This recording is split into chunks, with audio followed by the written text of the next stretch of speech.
Buenas noches, ¿qué tal?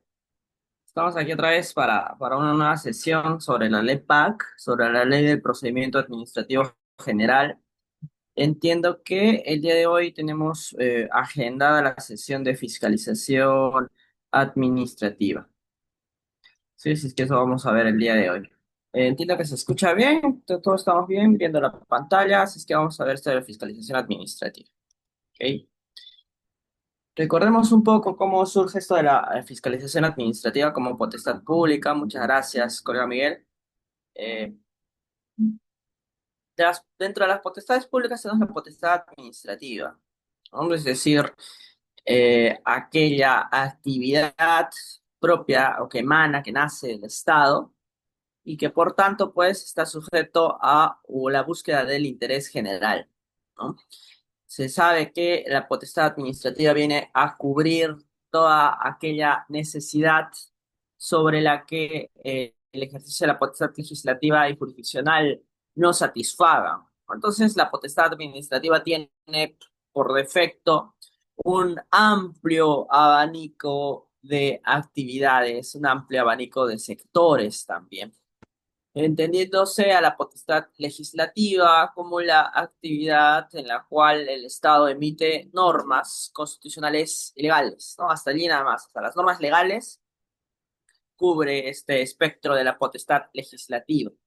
Luego tenemos la potestad jurisdiccional, que implica la solución de controversias intersubjetivas, es decir, controversias entre partes o quizás incertidumbres jurídicas, aun cuando no haya contienda, aun cuando no haya litis, ¿no? Que está a cargo de los órganos jurisdiccionales. Y aparte de ello tenemos la potestad administrativa. Si bien es cierto, bajo una concepción negativa, podríamos entender que es potestad administrativa todo aquello que no sea potestad legislativa ni jurisdiccional. Bueno, en el marco de esa definición negativa podemos tener algunas características importantes al respecto. ¿Por qué? Uno, es un poder unilateral de acción inmediata.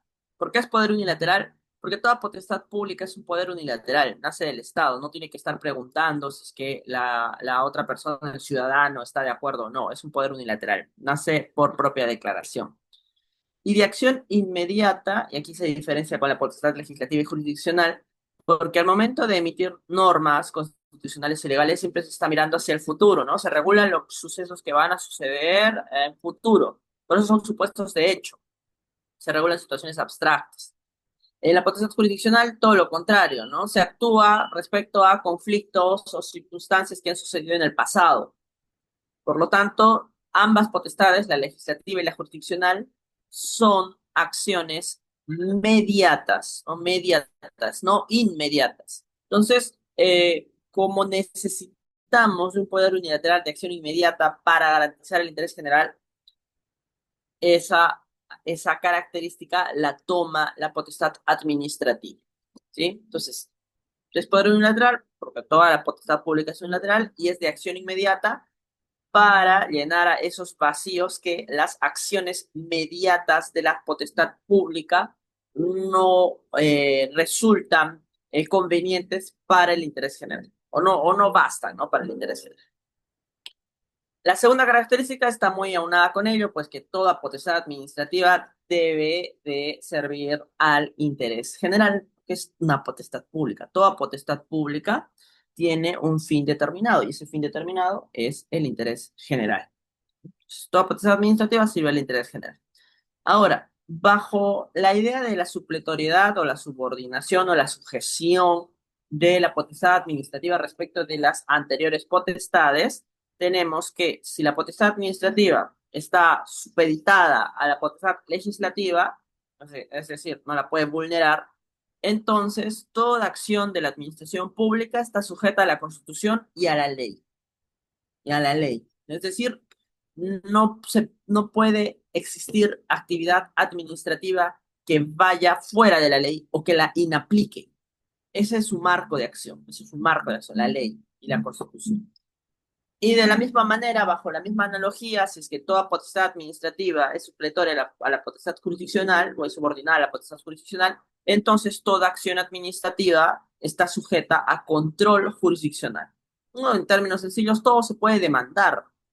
todo se puede demandar, ¿no? Si no se está de acuerdo con una acción administrativa, se puede recurrir al Poder Judicial para que controle esa situación, para que para que controle, para que valore la legalidad de esa acción de la administración pública. Ahí tenemos entonces las cuatro características importantes de la potestad administrativa, dentro de lo cual nos vamos a ubicar en el interés general porque resulta ser lo más genérico, lo más abstracto a veces para comprender, ¿no?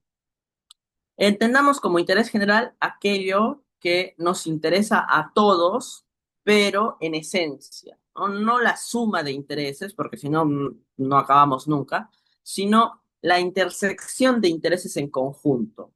De una forma razonable, a todos nos tendría que interesar algo en común, ¿no? Quizás todos tenemos diferentes tipos de intereses, de hecho que sí, pero no es la suma de esos intereses particulares, el interés general, sino la intersección, ¿no? Como aquí está graficado en el diagrama de Ben-Euler de la esquina superior derecha, ese pedacito chiquito resaltado en rojo convendría ser de forma ilustrativa nada más el interés general, ¿no?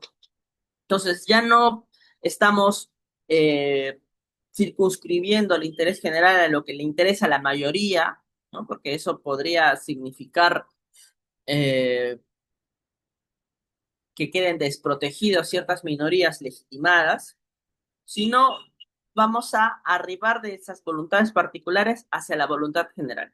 Aquí el punto es quién determina qué es interés general y qué no, ¿no? Y eso va a ser limitado o delimitado, o descrito a través de los sistemas que son establecidos en la Constitución. Entonces, el interés general va a depender del modelo constitucional en el que nos encontremos. No va a ser lo mismo interés general aquí o en países asiáticos que no tengan nuestro mismo modelo constitucional. Y por ejemplo, ¿no? Nuestro modelo constitucional respecto de gobierno es que estamos en una democracia representativa, ¿no? Y por lo tanto, el interés general va a ser determinado por los legisladores, por los congresistas, por los parlamentarios. A través de la emisión de las leyes, pues ellos son los quienes determinan qué es lo que es importante para todos. Así es nuestro sistema de democracia representativa, ¿sí? Lo que pueden hacer, por ejemplo, es que a través de esa democracia representativa existan matices de democracias directas, ¿no? Como por ejemplo el referéndum, en el cual la población puede decidir algunas reformas normativas o no. Hasta ahí nada más, ¿no? Porque no existe el plebiscito como un instrumento de democracia directa en nuestra Constitución. Y peor aún, ¿no? Porque lo que se haya decidido en un referéndum a través de una reforma normativa, porque los referéndums son estrictamente para reformas normativas, estos pueden ser cambiados igual por los legisladores en otras sesiones, otras legislaciones ordinarias u extraordinarias. Lo que ha pasado, por ejemplo, con la bicameralidad. ¿Y eso por qué? Porque estamos en una democracia representativa. Nosotros elegimos a quienes nos van a representar y esas personas que nos representan determinan qué es el interés general y se va construyendo poco a poco. ¿Sí? Bien, entonces, esa es la delegación en principio desde la potestad legislativa y por ende la administración pública tiene que ir en armonía con ese interés general delimitado a partir de la representatividad democrática. Otro punto importante es el sistema económico y el sistema social en el que se erigen las normas jurídicas o el sistema normativo, ¿no? Y eso también pues está en la Constitución. No es poesía que estemos en un Estado social de derecho, normativamente hablando, y tampoco pues tiene ninguna significancia o tiene poca importancia, perdón, el hecho de decir que estamos en una economía social de mercado. Esos modelos económicos, políticos, establecen también características propias del interés general o cómo es que vamos a percibir el interés general. Primero, no estamos en un estado de derecho solamente, sino social. Entonces, se reconoce que la sociedad en su conjunto puede satisfacer necesidades, necesidades básicas, ¿no? Necesidades, algunas necesidades, pero no todas. ¿Por qué? Porque la sociedad en convivencia genera también conflictos. La sociedad en convivencia genera otro tipo de necesidades más complejas. Y esas necesidades no se pueden resolver con la simple interrelación entre individuos. Necesitan del poder público. Entonces, esas necesidades, llamadas interés general, legitiman la existencia de ese poder público. Y ese poder público entonces despliega sus efectos a través de las potestades públicas que hemos visto, ¿no? Potestad legislativa, potestad jurisdiccional, potestad administrativa, pero siempre con miras hacia el interés general. Y por eso es un Estado social de derecho, aplicando normas jurídicas.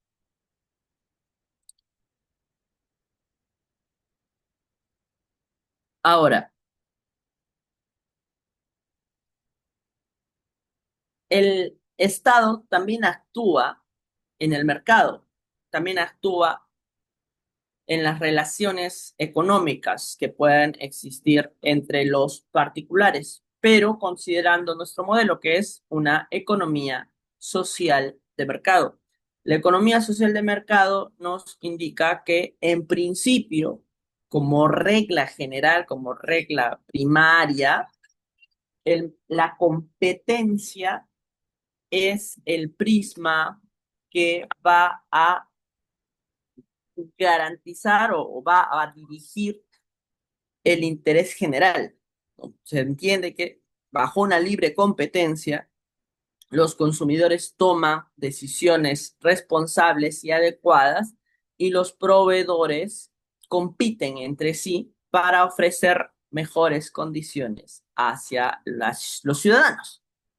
Y por lo tanto, si es que esta premisa es cierta, entonces el Estado debería de limitarse a dejar de intervenir y, en todo caso, garantizar que esta libre competencia se mantenga en esos términos, ¿no? De libertad y que no existan abusos de posiciones de dominio que puedan trastocar esa competencia en libertad.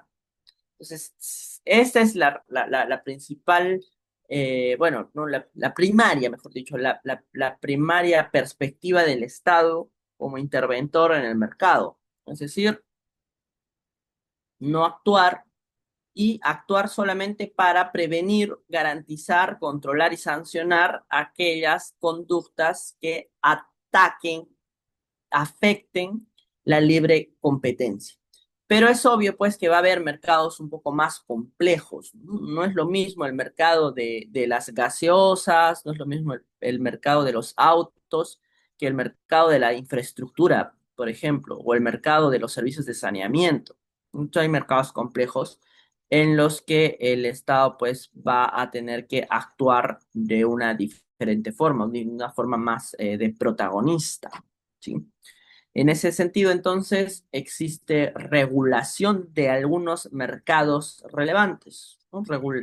Regulación del mercado de los servicios de saneamiento, por ejemplo, de infraestructura, de puertos, de aeropuertos, regulación en el mercado de telecomunicaciones, y por ello existen, pues, organismos del Poder Ejecutivo, que son reguladores del mercado, como una excepción a esta regla primaria que había señalado que la libre competencia va a ser merecedora de todas las luces para garantizar el interés general y por lo tanto el Estado tendría que limitarse a que actúen libertades, los proveedores, los agentes del mercado. Entonces, tenemos ahí la excepción de esos mercados excepcionales, mercados especiales, que el Estado mismo delimita cuáles son. Ahora, ¿por qué se entiende ello? ¿Por qué son especiales? Porque son muy pocos o nula, o es nula la competencia. Digamos, si es un solo proveedor, entonces, ¿qué competencia va a haber, no? La regla de la libre competencia se torna inexistente, imposible, y por lo tanto se legitima que el Estado intervenga de una manera preponderante, regulando el mercado, incluso estableciendo tarifas y obligaciones y derechos a los usuarios y también a estos agentes de mercado especiales. Aparte de ello, también pues en otros tipos de mercados, ¿no? Que no se reconocen como mercados incluso, ¿no? Pero hablándolo en términos económicos, por ejemplo, salud, educación, en ellos constitucionalmente se ha establecido que el Estado actúa como promotor. Entonces, por más de que exista oferta privada, por más de que exista oferta privada, el Estado debe de actuar. No va a dejar de ser hospitales, colegios, por más que exista educación privada o clínicas privadas. Son servicios que la Constitución reconoce que el Estado debe ser promotor. ¿Sí? Y en otros tipos de mercados, pues la intervención va a ser menor, pero sí va a intervenir. ¿Cómo? A través de policía administrativa. ¿Cómo es eso? A través de la prevención de conductas que atañan o que puedan afectar el interés general a través del control, es decir, por medio de registros, por medio de condiciones para el acceso o la permanencia en el mercado y también la corrección, ¿no? A través de la imposición de medidas que podrían afectar el interés particular de los agentes de mercado, pero que tienden a garantizar el interés general, ¿no? Digámoslo en sencillo, si alguien va a poner un negocio, ¿no? Una tienda de una ferretería, por ejemplo, preventivamente el Estado tendría que realizar labores de inspección para que se advierta que cumplan con la normativa de salud, con la normativa de seguridad. Antes de ello, tiene que exigirle algunas autorizaciones, algunas licencias, algunos cumplimientos en torno a la infraestructura, en torno al orden de los anaqueles, para que no exista, pues, riesgo de algún accidente. Y corrección también, si es que advierte que, digamos, el establecimiento o el local no cumple con las medidas de seguridad, puede disponer de medidas correctivas hasta la clausura temporal incluso del establecimiento. Entonces, el Estado se actúa en los mercados, en las interacciones económicas, pero siempre bajo fundamento del interés general. Y muchos dicen que aquí es donde nace el derecho administrativo, tal como lo conocemos, ¿no? Cuando surge el mercado, no solamente surge el derecho mercantil respecto de los particulares, ¿no? Porque el derecho mercantil estudia las reglas propias de los particulares, como es un derecho civil, pero exclusivamente para los mercaderes. Pero además de ello, la intervención del Estado en esos mercados a través de las actividades de policía administrativa se conciben como el derecho administrativo tal como lo conocemos ahora, ¿no? Al menos son las bases históricas de ese derecho administrativo. Un derecho, una administración pública que controla, ¿no? Una policía administrativa. Llamamos policía administrativa porque es de control de la ciudad, ¿no? Polis viene del griego que significa ciudad, ¿no? La polis son ciudades. Y por lo tanto, pues la policía administrativa es la administración que interviene en las ciudades para prevenir riesgos, controlar las acciones de los agentes de mercado y la corrección cuando afecten el interés general.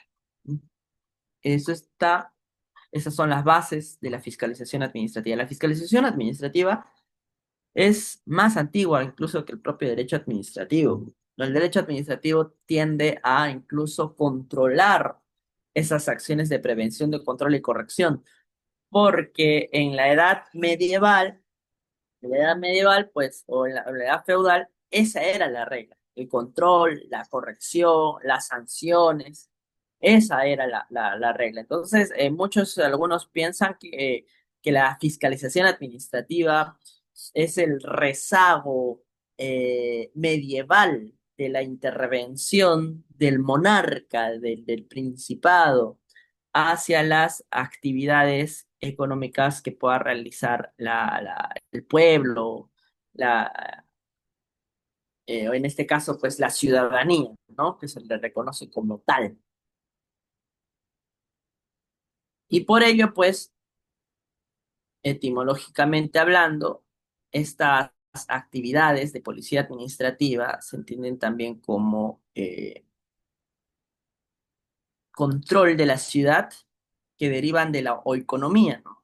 La oikonomía en tiempos romanos, después también en tiempos de la Edad Media, reunían ciertas reglas y principios para organizar el hogar, ¿no? Para organizar, por ejemplo, el granero, cómo se hace el pan, cómo se cosecha, cuándo se cosecha, cómo se hacen las actividades internas del hogar, ¿no? Porque oikos significa casa, ¿no? De esta forma, entonces las técnicas de organización interna del hogar, pues es la oikonomía. A nivel micro, entonces, ¿no? Se organiza. Y aquí digamos, el pater familias, el padre de familia, pues es el jefe. Y el jefe puede dictar medidas correctivas, puede controlar, puede decidir y siempre, pues va por el interés general de su familia, del hogar. Puede vulnerar el interés personal de los miembros, sí, pero siempre en búsqueda del interés general, ¿no? Y es algo que sucede ahora con los padres de familia, con los hijos menores. Los hijos menores no tienen voz ni voto muchas veces y los padres actúan siempre bajo el interés general, bajo el interés de esos menores. ¿No? Puede ser que a los niños no les parezcan algunas actitudes, algunas decisiones que se puedan tomar, pero bueno, la regla siempre es que es por su bien. De esta forma, entonces, la policía administrativa, vinculándolo a la potestad administrativa, también tiene esos rezagos paternalistas, porque se entiende que la administración sabe lo que es bueno para todos, tiene esa visión y por lo tanto no le pregunta al ciudadano, no le pregunta al administrado si es que está de acuerdo o no está de acuerdo en el marco de policía administrativa, no le garantiza un debido procedimiento con todos los derechos del derecho a la defensa, de la postulación de alegatos, de descargos, de medios probatorios, porque en este campo del derecho administrativo de la fiscalización, se tiene que actuar rápido, se tiene que tomar decisiones rápidas, porque impera la necesidad del interés general. Entonces, lo más medieval, por así decirlo, de la administración pública es la fiscalización administrativa, ¿no? Pero eso no significa que sea malo, ¿no? Sino que es lo que responde al interés y a la urgencia de lo que se trata. Imaginemos que, por ejemplo, venga un lote de medicina, pues eso pasa muchas veces, no venga un lote de medicina y tengamos alertas internacionales de que esa medicina puede provocar cáncer. Y ese lote ya está viniendo ya, o sea, a las 10 de la noche va a ingresar al país, son las 8 de la noche, ¿qué hacemos? Vamos a iniciar un procedimiento, un debido procedimiento para que la otra persona que está importando tenga el derecho a la defensa y luego después vamos a emitir un informe final de instrucción y una resolución de sanción donde dispongamos allí recién que se retenga la mercadería. Me parece que no es la medida más viable. Necesitamos tomar una decisión rápido porque en 2 horas ya no se puede retrotraer los efectos. Si ingresa esa mercadería, ya va a ser difícil rastrearla o realizar la trazabilidad.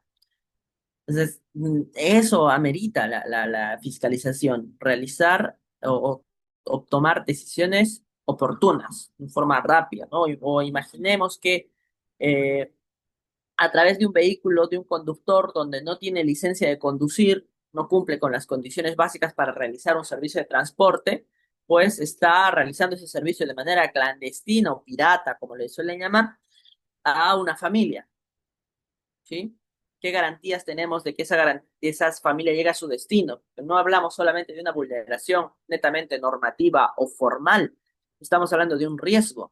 ¿Qué hacemos? ¿Le iniciamos un procedimiento sancionador y dejamos que viaje normal esa familia o detenemos el vehículo y interrumpimos el viaje? ¿qué hacemos como autoridad administrativa? Y eso tenemos que decidirlo ya.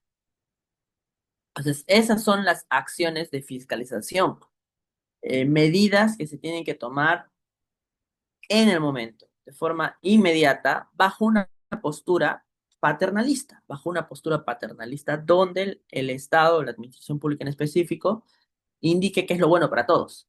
Y eso pues obviamente bajo términos legales, ¿no? Porque eso ya está legislado, las medidas correctivas, por ejemplo, de interrupción del viaje, de decomiso, eh, de internamiento, todo eso está en la ley, pero la ley se establece bajo esos cánones de urgencia, de imperiosa necesidad. Entonces, así como un padre pues decide y bajo ciertas reglas, la organización interna del hogar, también la autoridad pública, por el otro lado ya a nivel macro, pues también tiene técnicas para organización interna, ya no del hogar, sino de la ciudad en sí. Y ese viene a ser la policía administrativa. Ahora, antes, pues todos estos asuntos eran competencia de la Policía Nacional del Perú. Tal es así que teníamos algún problema de fiscalización, de tala, pues ahí estaba la Policía Nacional del Perú. Teníamos un problema del sector laboral, ¿no? Había explotación laboral o no se estaban cumpliendo los derechos laborales, no se pagaban las gratificaciones correspondientes. ¿A dónde se iba? La comisaría, la policía administrativa y todo. Había problema en el pesquero, a nivel pesquero, en el sector de pesca, también la policía. Pero, pues, mientras más se complejice la sociedad, la administración pública también tiene que complejizarse, ¿no? Y de esta forma, pues, se crean entidades, se crean organismos, superintendencias que supervisan determinados sectores, ¿no? Entonces, tenemos sectores forestales con su propia policía administrativa, tenemos sectores eh, de animales exóticos, por ejemplo, también con su propia policía administrativa, es decir, OSINFOR, SERFOR, respectivamente. SUNAFIL, que es una superintendencia, que es prácticamente pues policía administrativa en el sector laboral, ¿no? SUTRAN, también que es policía administrativa en el sector de transportes de carreteras. También las municipalidades tienen cumplimiento de policía administrativa, porque fiscalizan, por ejemplo, las normas dentro del distrito, las normas de funcionamiento, de edificación, todo ello la fiscalizan quienes, las municipalidades, y pueden adoptar medidas correctivas, ¿no? Seguramente han visto un montón de clausuras municipales y eso es parte también de la fiscalización de la administración pública, ¿sí? Es un sentido estricto, porque también a veces en algunos libros encontramos la policía administrativa en un sentido muy amplio, ¿no? Que abarca tanto la actividad reguladora de la administración, planificadora, de fomento, incluso asistencia, también lo incluyen como policía administrativa. Todo aquello que vaya a favor del interés general, ¿no? Porque no todo pues es controlar, no todo es sancionar, supervisar, a veces existen eh, actividades que realizan los particulares y son buenas para el interés general, ¿no? Por ejemplo, ir en bicicleta, por ejemplo, tener un emprendimiento, o por ejemplo, hasta comer pescado, elegir el consumo del pescado, pues es algo bueno para todos. Entonces, el Estado debe de promover esas prácticas también, ¿no? Realiza ferias informativas, realiza fomentos a buenas prácticas, premios, o incluso a través del programa A Comer Pescado, pues se realizan alianzas con MIPES para vender a costo social pescados y conservas. Pues eso hace el Estado también en torno a la administración pública. Y eso, en sentido amplio, también es policía administrativa. Pero lo más común es encontrar a la policía administrativa en sentido estricto, ¿no? La policía en sentido estricto siempre es restricción de libertad. Policía administrativa en sentido estricto es restricción de libertad de los ciudadanos. En por ejemplo, pues, y por eso la triada de la policía administrativa es siempre la actividad de policía propiamente dicha, es decir, la exigencia de autorizaciones, licencias, porque las personas No porque sean libres van a poder conducir donde quieran, existen limitaciones, aquí puedes voltear en U, acá no, acá puedes voltear a la derecha, acá no, acá es un solo sentido, acá es doble sentido. Pues esas limitaciones forman parte de la policía administrativa también respecto de la regulación, ¿no? Y para ello, pues necesitas un carnet, dice licencia, ¿no? Bueno, la licencia propiamente dicho que puede estar materializada en un carnet, puede ser virtual también, ¿no? Físico, virtual. La idea es que necesitas pedir permiso a la administración pública para realizar una actividad, ¿no? Si quieres construir, también necesitas licencia. ¿Quieres tener un negocio? Licencia. ¿Quieres ser abogado? Pues también una licencia, ¿no? Que es el título universitario. ¿Quieres poner una universidad? También tienes que tener una licencia, tienes que cumplir ciertos permisos para que te otorgue la capacidad de realizar esa actividad. De alguna manera, pues limitan la libertad. Sí, limitan la libertad porque nos ponen condiciones, pero se entiende que esas condiciones son razonables para garantizar el interés general. ¿Sí? Tenemos entonces la actividad de policía específicamente hablando, tenemos la actividad de fiscalización, que implica pues la supervisión del cumplimiento de esas condiciones. Y por último, la triada, que por eso son tres, ¿no? Policía, fiscalización y sanción. También la administración pública tiene la capacidad de adoptar sanciones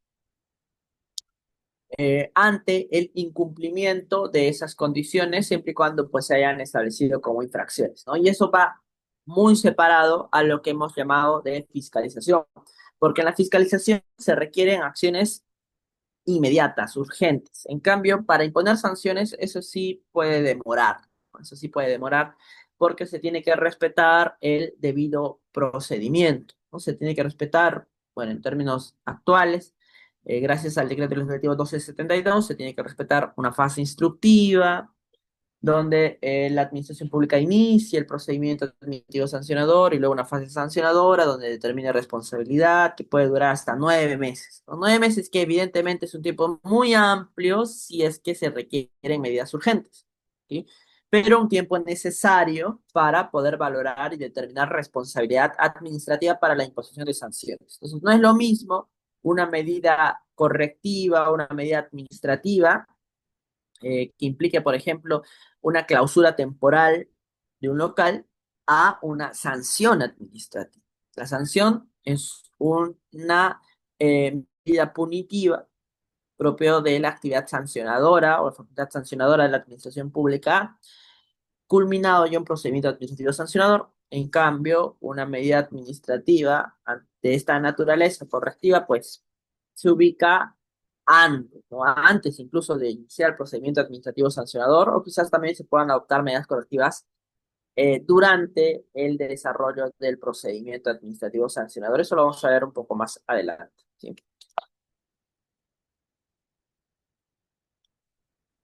Bien, entonces, acá podemos ver algunas características, ¿m?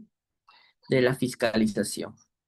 Primero, el objeto son cuestiones cotidianas. Cuando hablas de cuestiones cotidianas es del día a día, pues. Existen diferentes tipos de sectores, ¿no? El sector tránsito, el sector transporte, el sector maderero, el sector de importaciones, sector comercial, sector de animales, sector de flora, sector de fauna, ¿sí? Sector de pesca, sector energético, de hidrocarburos, todo ello. Todo ello lo que representa un riesgo para el interés general, ¿no? Entonces, el Estado a través de la fiscalización administrativa, pues fiscaliza, fiscaliza. Y por ello, pues es de carácter constante, ¿no? No se puede fiscalizar por ratos nada más, no se puede fiscalizar hoy y después mañana detener la fiscalización y que no haya fiscalización, por ejemplo, en el sector trans. No es posible, tiene que haber una fiscalización constante para garantizar ese interés general. La ejecución tiene que ser inmediata, ¿no? Es decir, el agente fiscalizador le tiene que constar lo que está viendo, le tiene que constar lo que está viendo, no puede ser otro agente fiscal. Acá, bueno, esto ya está zanjado, pero antes había mucha duda respecto de que si un policía, o sea, un efectivo policial, podía realizar fiscalización administrativa. y que el que deje constado ello en un acta sea otro policía, ¿no? Eso es imposible, eso no se puede hacer porque a ese policía no le consta. La ejecución de la fiscalización tiene que ser de carácter inmediato, debe adoptar técnicas prontas, anticipativas. No puede haber terceros mediadores al respecto. Entonces, el que firma, el que suscribe el acta de fiscalización, pues está testificando lo que ha señalado allí en el acta de fiscalización. Otro punto también es el alcance, ¿no? El alcance es indeterminado, depende de cada sector, pero siempre pues tiene que atañer al interés general, porque si no, ¿para qué se está fiscalizando algo que solamente es de interés particular? No tiene sentido, ¿no? Incluso se vulnerarían derechos fundamentales si es que se fiscaliza o supervisa algo que solamente atañe al interés particular, ¿no? Y ello, por ejemplo, también puede ser cuestionado a través de prueba prohibida, ¿no? Cuando, por ejemplo, la fiscalización administrativa se realiza con drones, la municipalidad contrata drones o compra drones, adquiere drones y no fiscaliza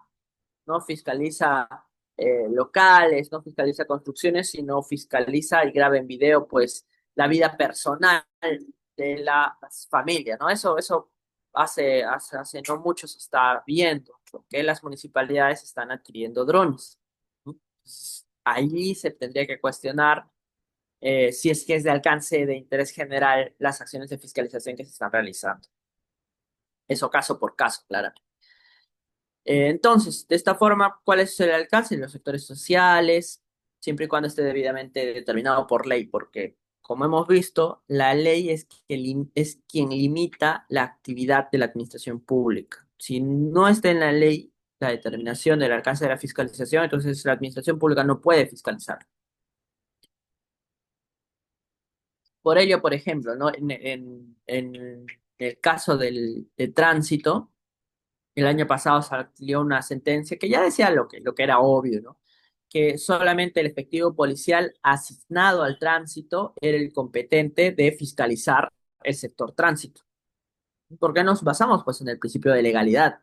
Si no, cualquiera bajo su propia conveniencia fiscaliza todo lo que le importe, ¿no? Imaginemos un inspector de Sunafil fiscalizando temas de pesca, no tiene sentido, ¿no? O un inspector de transportes fiscalizando temas de hidrocarburos, solamente porque le parece que eso está mal, ¿no? La actividad de hidrocarburos al ser realizada. Por más de que se incurra en una infracción, digámoslo así, tiene que ser el ente competente legalmente el que realice la actividad de fiscalización y no otro. Otro punto importante son los criterios, ¿no? Eficacia y eficiencia. Son criterios dinámicos, ¿no? Se va a ver en cada caso concreto cuál es lo más adecuado para cumplir con la finalidad, que es constatar la realidad. Eso es prácticamente la fiscalización. Observar, bajo términos amplios de lo que implica observar, y dejar constancia de lo que se está apreciando. Bien, para ello, primero, pues tenemos que tener en cuenta como una de las medidas de la policía administrativa son los actos de imperio, ius imperium. El ius imperium, los actos de imperio vienen a ser todas aquellas condiciones, exigencias propias de la administración pública hacia los ciudadanos para garantizar el interés general, en específico el orden público, donde se limita la libertad de los particulares, pero en pos del interés general. Todas aquellas limitaciones, cargas, órdenes, prohibiciones hacia los ciudadanos, pues son actos de imperio, ¿no? Desde las normas que que nos indican cómo debemos de actuar en sociedad, a la exigencia de títulos habilitantes, por ejemplo, ¿no? Para poner un negocio, para hacer una obra, para portar armas, para conducir, pues necesitamos títulos habilitantes. A los registros que no afectan mucho pues a la libertad, ¿no? Pero de todas maneras nos obligan a registrarnos, ¿no? Nos obligan a tener un DNI. Si debemos, pues estamos obligados a estar en ese registro de deudores. No podemos solicitar que nos borren de ese registro, pues si debemos, estamos obligados a estar, a que nuestros nombres aparezcan allí.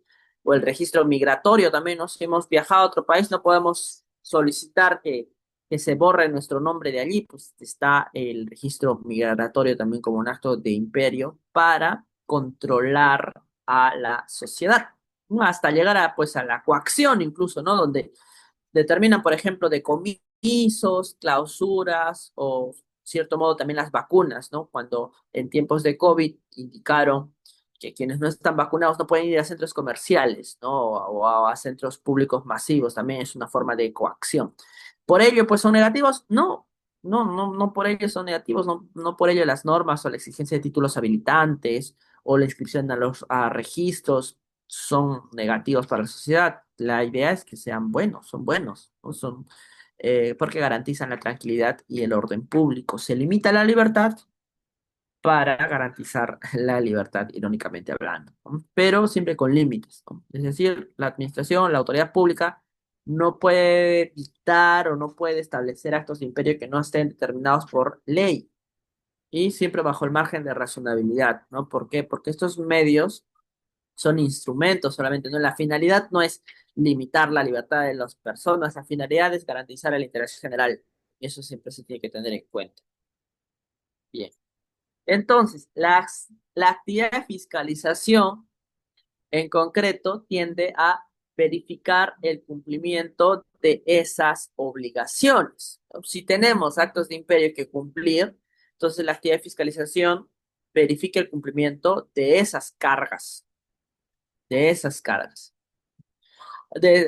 actividades sencillas como por ejemplo de fiscalizar si es que los vecinos de un distrito botan su basura en los horarios permitidos, ¿no? Porque hay algunos distritos que indican solamente se puede botar la basura de 8 de la noche a 10 de la noche, por ejemplo, y eso se puede verificar. También otra ordenanza municipal puede establecer que eso es una infracción administrativa o no botar escombros, por ejemplo, ¿no? Hasta esas cosas sencillas, hasta fiscalizar o supervisar mercados donde podrían haber colusiones, donde podría haber tratos de pactos, de acuerdos de precios, ¿no? Que hace, por ejemplo, el Indecopi, ¿no? El Indecopi realiza ese tipo de fiscalizaciones o fiscalizaciones tributarias también, o fiscalizaciones respecto del transporte, fiscalizaciones que todos los vehículos estén adecuados e idóneos para operar. Entonces se verifica el cumplimiento de esas obligaciones. Acá en materia de electoral, ya que estamos próximos también a ello, también existen obligaciones a cargo de los partidos políticos, ¿no? De no colocar, por ejemplo, publicidad cerca de locales de votación y pasado los comicios tienen que retirar su propaganda, ¿no? Y por si no, también les instauran procedimientos administrativos sancionadores, ¿no? Y por ello también, pues, la administración pública, en este caso, eh, la administración pública puede fiscalizar, ¿no? Supervisar el cumplimiento de estas medidas. También por parte de los alcaldes, ¿no? Los alcaldes cuando hagan obra pública ya dentro de esta campaña electoral no pueden colocar sus nombres en las obras que vayan a realizar o en las acciones a- a realizarse, porque también contravienen la normativa electoral y son pasibles de sanción, ¿no? Y eso también se fiscaliza. Se fiscaliza que si es que el alcalde haya hecho una obra o una municipalidad haya hecho una obra pronto, pues no se consigne ni el lema del partido político, ni su nombre, ni nada que pueda vincularlo con él, ¿no? Entonces, se verifica el cumplimiento de esas obligaciones. ¿Para qué se verifica, no? Generalmente tenemos una hilación entre fiscalización y sanción, lo cual es cierto, ¿no? Hay una relación entre fiscalización y sanción, pero no es la única relación que existe. No solamente se fiscaliza para sancionar o para recabar medios probatorios para una futura sanción, sino también para prevenir, para orientar. Las municipalidades, entes, fiscalizadores realizan acciones de investigación también para saber en qué sectores están los focos más vulnerables, ¿no? Por ejemplo, en comercio informal, ¿no? Una municipalidad puede realizar ello para advertir dónde dónde están las zonas más sensibles, las más álgidas respecto del comercio informal para adoptar mejor o afrontar mejor esta problemática, ¿no? También para prevenir o para orientar a su vez, ¿no? Si es que, por ejemplo, hay eh, acciones subsanables en el marco de una fiscalización municipal, digamos, existen eh, eh, letreros que están saliendo, van más allá de la propiedad del local, que están ocupando vía pública, espacios públicos, no de frente tendría que ir el inspector, el fiscalizador municipal a sancionarnos, lo cual muchas veces se hace, la verdad, pero no necesariamente tendría que hacer eso, también puede prevenir, orientar, ¿no? E indicar cuál es la normativa, porque la finalidad no es imponer sanciones, la finalidad es garantizar el interés general y el cumplimiento normativo. Entonces también puede servir para ello, para mejorar la información, la data actual que tenga la entidad de la administración pública y adoptar medidas correctivas, ¿no? Medidas preventivas, medidas correctivas para eh, corregir ese incumplimiento, esa acción que contraviene la norma in situ, in situ. Entonces, frente a ello, doctrinariamente tenemos algunos elementos de la fiscalización administrativa, ¿no? Que a veces pues se van a incumplir, pero por justa razón. Pues esos son los elementos básicos de la actividad de fiscalización. Los incumplimientos, vamos a ver las excepciones, mejor dicho, vamos a verlas un poquito más adelante. ¿Cuáles son esos elementos? ¿No? Tenemos el carácter unilateral, por ejemplo. ¿Por qué es unilateral? Se entiende que pues toda la potestad pública es de carácter unilateral. No le vamos a estar preguntando, ¿quiere ser fiscalizado o no quiere ser fiscalizado? ¿No? Incluso los fiscalizadores de SUNAFIL solamente te esperan 10 minutos nada más, si 10 minutos no les abres la puerta, no los haces pasar, te ponen una infracción por obstaculización, es una infracción muy grave. De carácter unilateral, sin autorización. Y aquí se entiende que existe una relación subordinada, ¿no? Donde el fiscalizador, pues, tiene prerrogativas y frente a ello, el fiscalizado tiene deberes para con él, ¿no? Es ese carácter unilateral. Otro, acá es muy importante, es el carácter externo. Ojo, la actividad de fiscalización no la confundamos con la actividad de supervisión del personal o mejor dicho, hacia el personal, porque evidentemente, pues si las entidades de la administración pública tienen que cumplir funciones, tienen recursos humanos. Esos recursos humanos tienen que cumplir sus propias funciones y para ello también existen supervisores, ¿no? Supervisores de ese personal. Esa supervisión no es actividad de fiscalización administrativa, no es. Eso es supervisión en el marco de un sistema administrativo de gestión de recursos humanos. Cuando hablamos de fiscalización, es necesariamente el carácter externo hacia los administrados, hacia los ciudadanos, hacia el sujeto fiscalizado. No se trata de fiscalizar a los propios trabajadores de las entidades de la administración pública, ¿sí? Ese carácter externo. Otro, carácter restrictivo. Este deviene del carácter unilateral, porque los administrados tienen deber de colaborar con la fiscalización. La contravención de ese deber también constituye incluso infracción administrativa. Otro punto, carácter técnico. Con carácter técnico se refiere a que el fiscalizador, pues lo que hace es comprobar hechos. No se refiere a que son complicados y que necesitan cierto perfil necesariamente para cumplir esta labor. Eso va a depender, va a depender. No es lo mismo que se fiscalice, por ejemplo, si es que hay propaganda electoral post comicios electorales.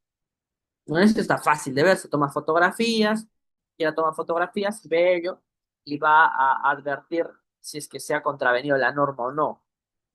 Es- pero otra cosa, por ejemplo, es advertir si es que existe vulneración al Reglamento Nacional de Edificaciones. Para ello necesitaríamos pues un arquitecto, un ingeniero que realice esas inspecciones. O fiscalizar, por ejemplo, mercados, ¿no? O fiscalizar si es que ha habido un contubernio entre empresas para fijar precios. Eso requiere mayor preparación, mayor técnica para ello, ¿no? Entonces, de esta forma, pues Existen labores de fiscalización complejas y existen labores de fiscalización muy simples, pero todas ellas son labores técnicas porque no son valoraciones propias, no es lo que le parece al inspector. No puede decir un inspector, me parece que hay una demolición o me parece que ha habido una construcción. No lo puede decir, tiene que ser técnico, son datos objetivos. ¿Sí? Comprueba hechos nada más, no pareceres, no perspectivas. Ahora, carácter inmediato, ¿no? Ya habíamos dicho, la fiscalización tiene que ser de contacto directo o inmediato. La misma persona que advierte algo es el que debe dejar constatado el hecho advertido, el hecho apreciado, no otra. No puede constatar una persona y otro que no le consta nada suscribir el acta de fiscalización. Otro, carácter singular y transitorio. Esto tiene que ver con la regla de que la fiscalización no es permanente. ¿Por qué se entiende que la fiscalización no debe ser permanente? Porque afectaría ya de forma invasiva, pues, el derecho del particular, ¿no? Imaginemos que tengamos un negocio, pues, y en la puerta ahí está el fiscalizador esperando a que incumplamos alguna norma. Eso no acorde al interés general, no acorde al interés general, y es más, no es nada eficiente. Entonces, carácter singular, un administrado se realiza la fiscalización y de forma transitoria durante un tiempo determinado. ¿Sí? Esa es la regla. Hay excepciones precisamente por esto de la ciencia y vamos a ver más adelante algunas de esas excepciones al carácter singular y transitorio de la fiscalización administrativa. Otro, carácter reglado. Se respeta la ley. La ley siempre es el marco de acción acá, ¿no? No se puede fiscalizar o realizar actividades de fiscalización que no estén comprendidas en la ley.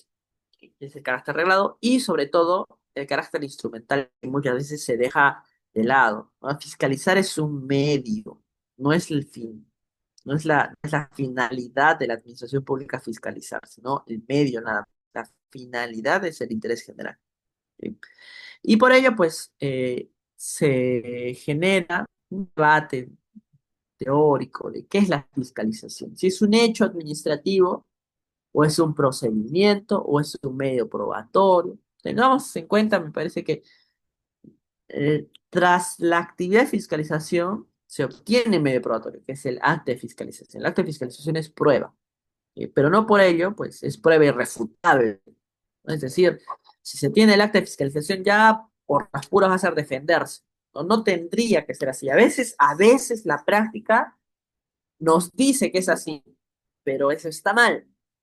El acta de fiscalización no es una prueba tasada, no es una prueba fehaciente que no admita contradicciones.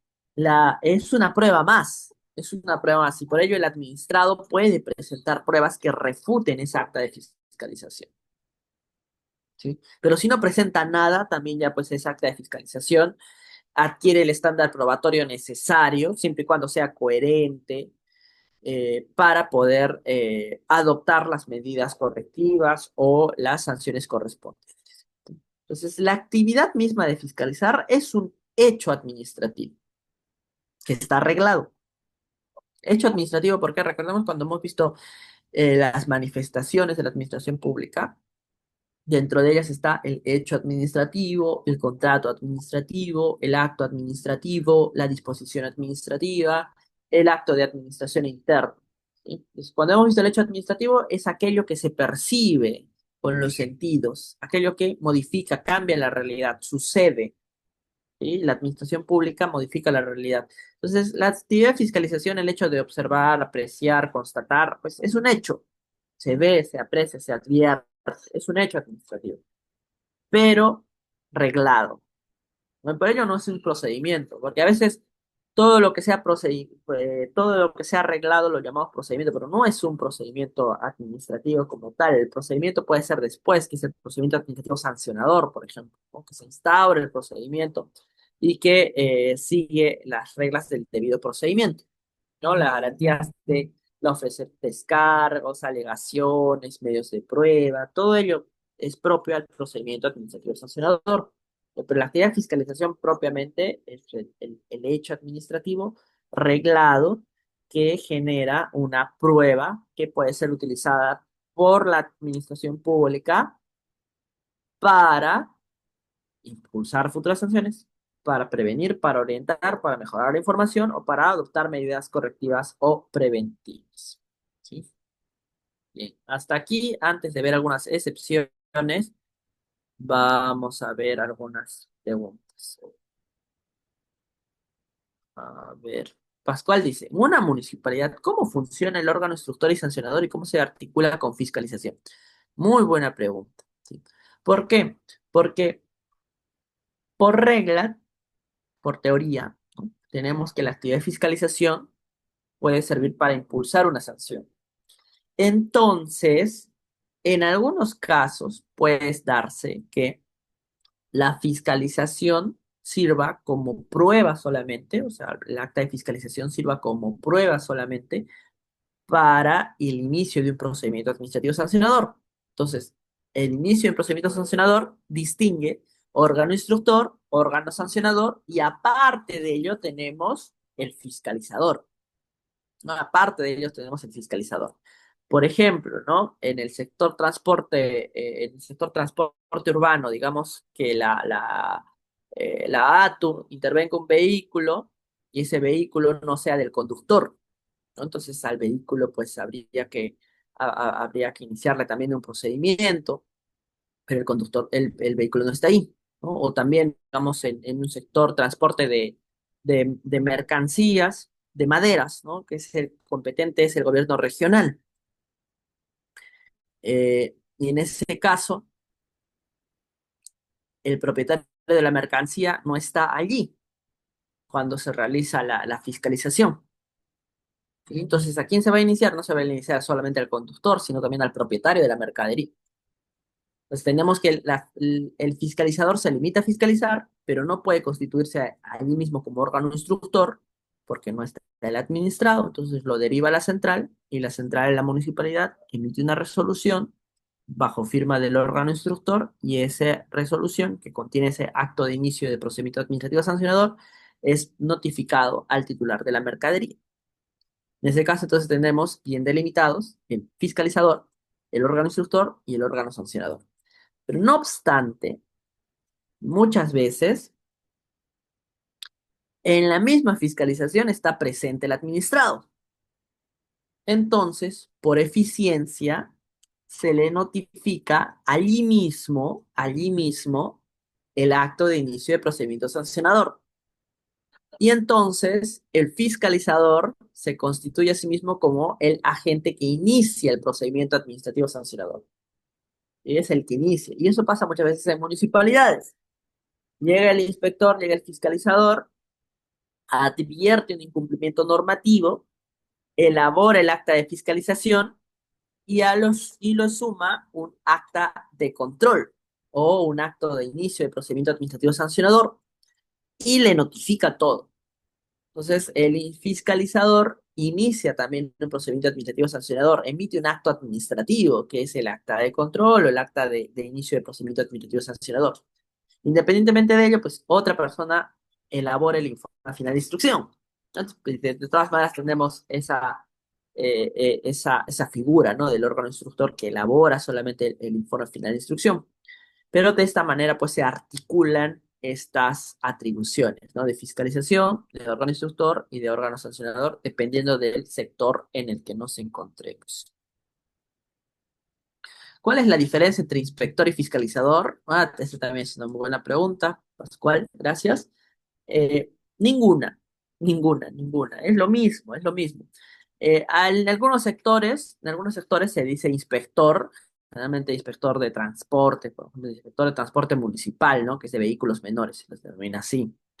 Y en otros sectores se denomina fiscalizador, pero la función es la misma, actividad de fiscalización. Tal es así que en la LPAC, en la Ley del Procedimiento Administrativo General, respecto de la actividad de fiscalización, se indica actividad de supervisión, fiscalización, inspección o como se quiera llamar. ¿Sí? No se hace el problema. Son sinónimos prácticamente respecto a la materia en la que estamos viendo. Pero dentro de determinadas entidades, pues lo llaman de una forma u otra.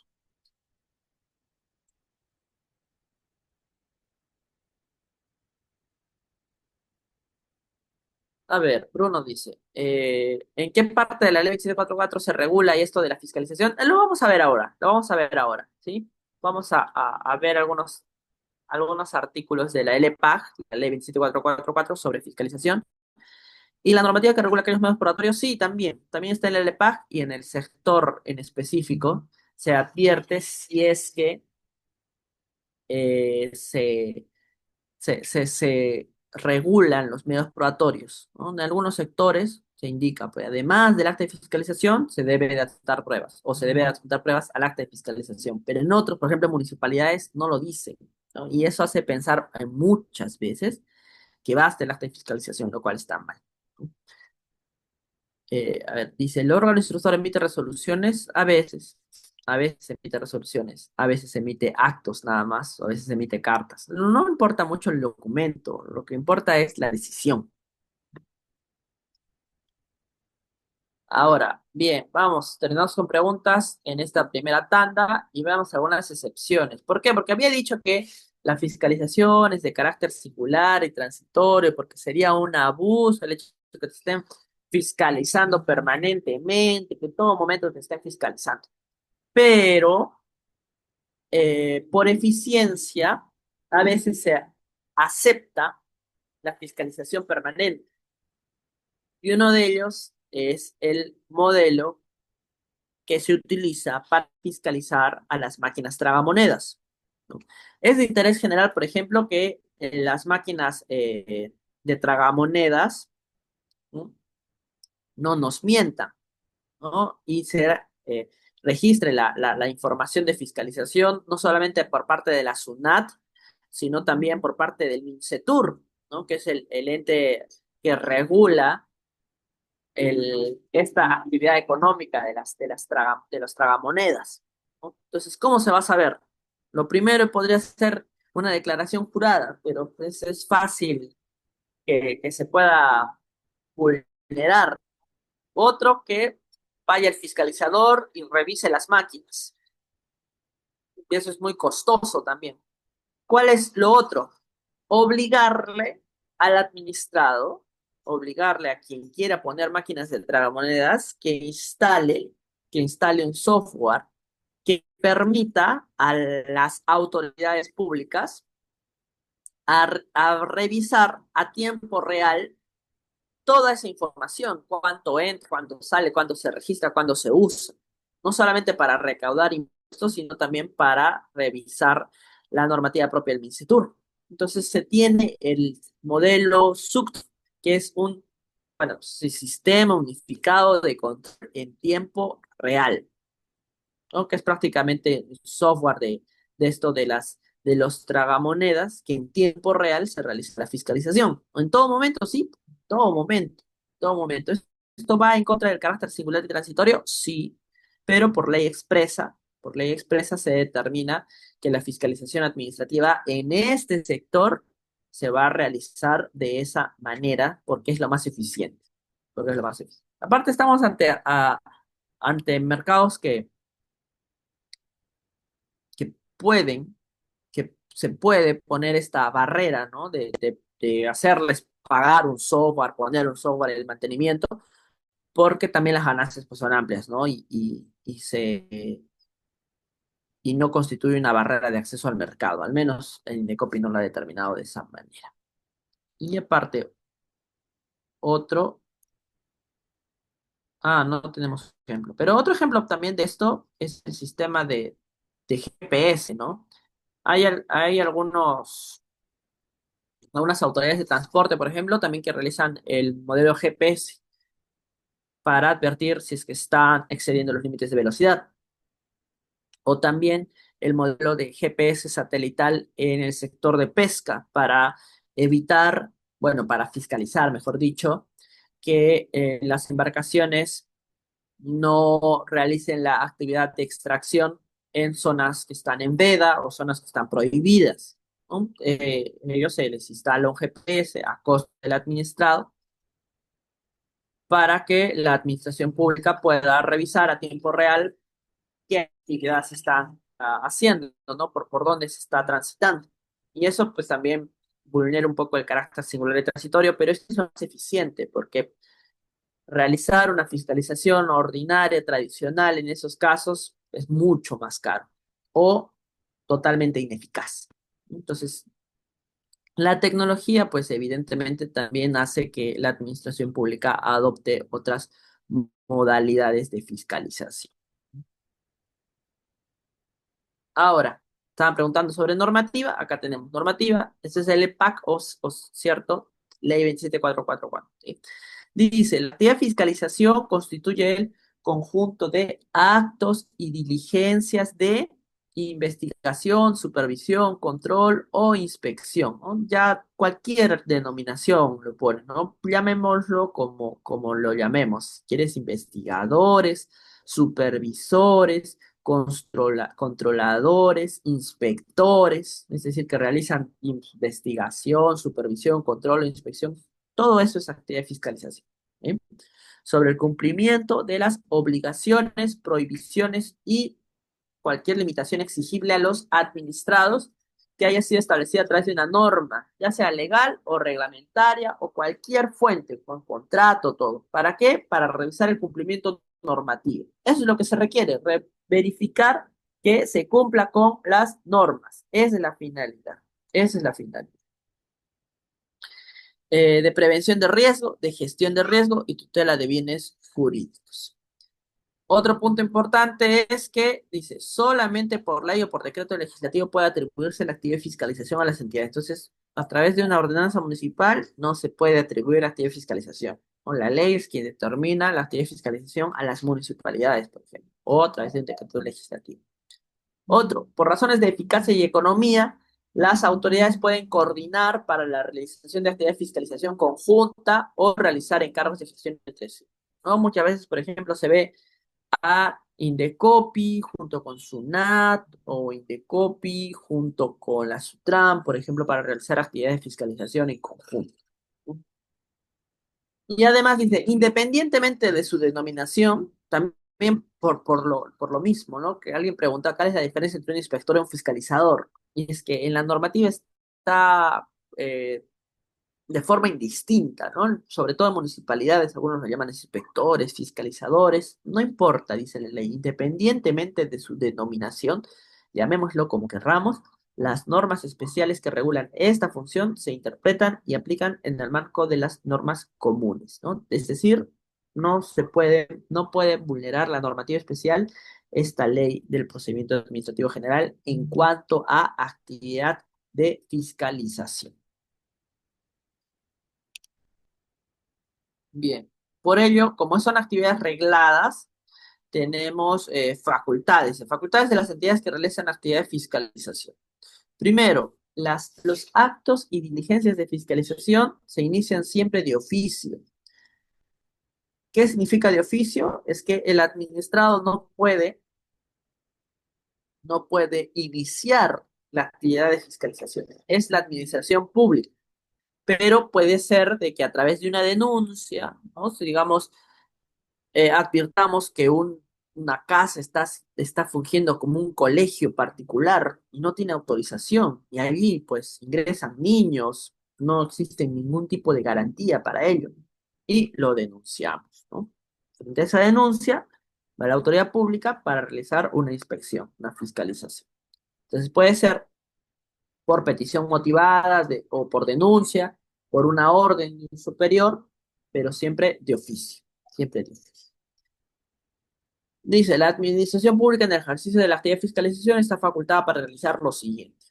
Requerir al administrado objeto de fiscalización la exhibición o presentación de todo tipo de documentación, expedientes, archivos u otra información necesaria, siempre respetando el principio de legalidad, ¿no? Entonces, el sector va a determinar qué documentos se deben de pedir. Cada sector determina qué documentos se exhiben, qué documentos se piden, ¿no? Por ejemplo, ¿no? Los gobiernos regionales que fiscalizan el comercio de maderas, se pide la guía de remisión, la guía de mercancías y la autoridad administrativa fiscalizadora revisa esos documentos. ¿Qué puede hacer también? Interrogar a las personas en materia de fiscalización, ¿no? O a sus representantes, empleados, funcionarios, asesores y a terceros incluso. ¿no? Y a terceros, ¿no? El fiscalizador de la SUNAFIL, por ejemplo, ¿no? Si es que tiene que revisar si es que ha tenido a una persona sin contrato laboral escrito y lo ha despedido de una forma intempestiva, lo que tiene que advertir o ver es si es que ha mediado una relación laboral, ¿no? Porque los contratos pueden ser verbales, no importa lo escrito. En las relaciones laborales es así. Entonces, ¿qué va a hacer? Va a ir al centro y puede entrevistarse con personas y interrogar, ¿no? Y puede interrogar a la misma persona y le puede decir, ¿tú has trabajado acá? Y le dice, sí, sí, trabajo acá. Muy bien, entonces vamos a ver. Y va hacia el centro laboral y en el centro laboral va a salir el dueño va a desconocerlo todo y va a decir, no, ese señor yo no lo conozco. Ah, muy bien, no lo conoce y le pregunta al supuesto trabajador, ¿no? Si tú no conoces, tú no conocerías, tú no sabrías qué existe o qué instalaciones están dentro de esta empresa, ¿no? Tú podrías describir cuál es la organización, el orden estructural de esta empresa. Y si la persona puede decir, sí, sí sé, ¿no? En la entrada vamos a encontrar un callejón, a la mano derecha está la recepción, más adelante están los almacenes, más atrás está el secretariado, la secretaria se llama tal y dice los nombres. Y después consultando también a esas personas, a esos empleados o a esos terceros, nos damos cuenta de que el señor estaba diciendo la verdad. Y frente a ello le preguntamos otra vez al dueño, dice, ¿qué tiene que decir frente a ello? No se le ocurre nada. Es decir, el fiscalizador está para verificar la realidad de los hechos. Para ello puede utilizar preguntas, ¿no? Intervenir, interrogar. Lo mismo en una fiscalización del sector transporte, ¿no? Si encontramos un vehículo pirata, por ejemplo, que hace servicio de transporte informal,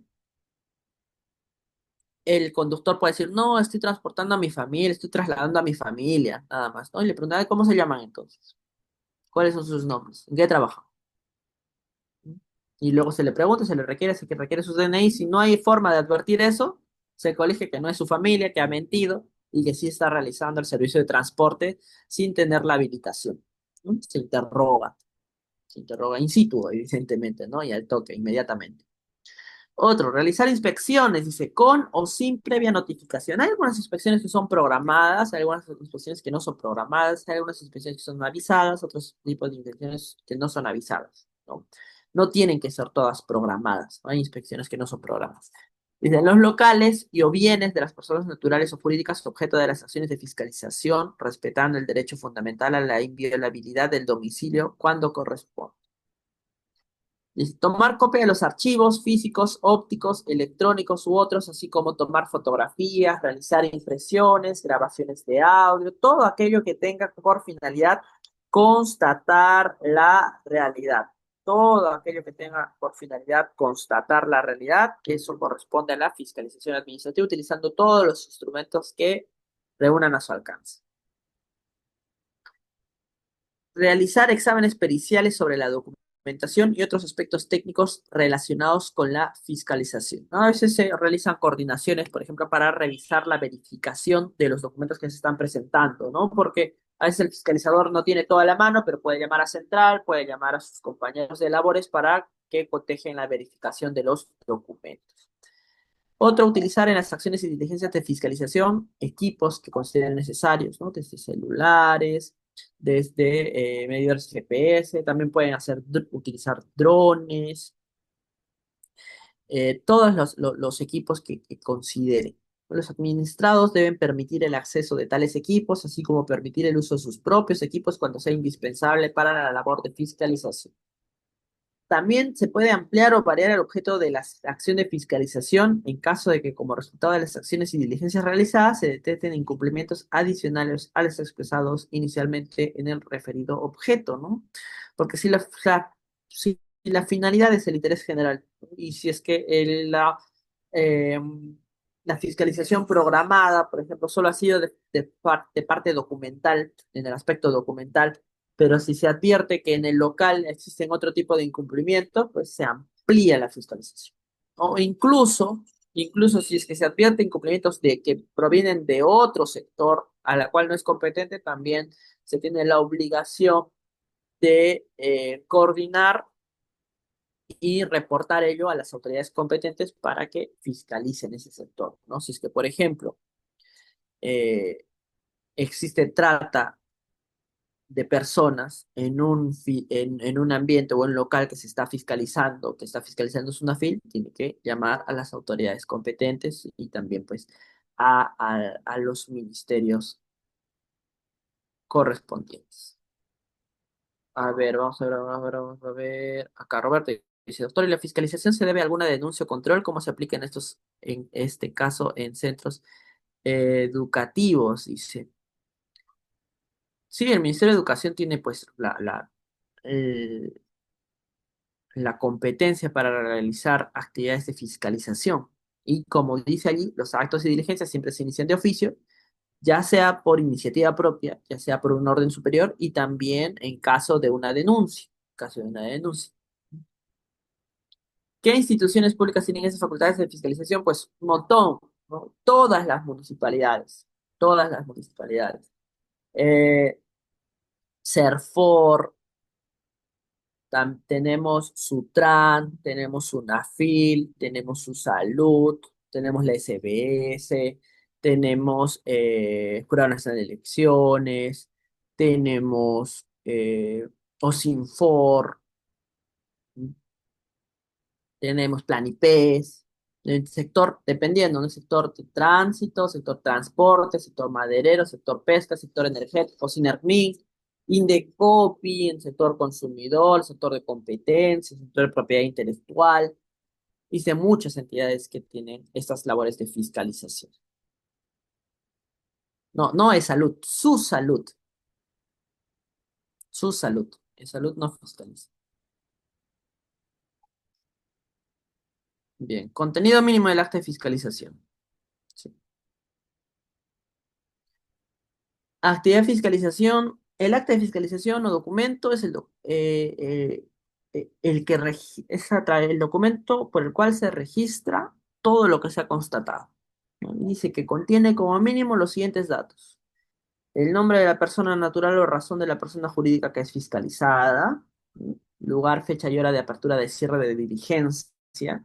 Hay algunos hay algunas actas que no están actualizadas, eso habría que tener en cuenta, ¿no? Porque esas son normativas que cambió con el decreto legislativo 272 y antes solamente se exigía el lugar de inicio de la diligencia, pero ahora, pues ya hace mucho tiempo, se exige no solamente el lugar, fecha y hora de apertura, sino también el cierre de la diligencia. Eso es importante para saber la duración de esto. El tercer punto es otro que se vulnera mucho, que es el nombre e identificación de los fiscalizadores, porque en muchas entidades la identificación de los fiscalizadores se limita a consignar solamente un código, y ese código pues no es el nombre, ¿no? Y la ley indica que no basta la identificación, porque se puede identificar a un fiscalizador a través de sus códigos, y es más, a veces el administrador no lo puede, sino solamente la administración pública, pero la ley especifica que se tengan que consignar sus nombres, ¿no? Ello porque es importante, porque imaginemos que estemos frente a una actividad de fiscalización que sea propia a la valoración de una edificación. Y según la ley del arquitecto, esas actividades solamente las puede hacer un arquitecto o quien tenga título de ingeniería civil. No cualquiera puede realizar ello, no cualquiera puede realizar apreciaciones sobre construcción, ¿no? Yo, por ejemplo, no puedo, soy abogado, no soy ingeniero, no soy arquitecto, pero a veces pues contratan a bachilleres, contratan a egresados o a veces hasta contratan a gente que no tiene nada que ver con el rubro, ¿no? Y yo, ¿cómo voy a saber eso si ni siquiera ponen su nombre, no ponen su identificación? ¿Quién es el que le consta a ello? Y de repente reviso y no tiene colegiatura, no tiene título. Y eso pues vulneraría la ley. Entonces, de esta forma se garantiza esa transparencia para advertir el perfil que debe tener el fiscalizador. Nombre e identificación del representante legal de la persona fiscalizada, dice, o de su representante designado para dicho fin, en caso exista un representante legal, evidentemente.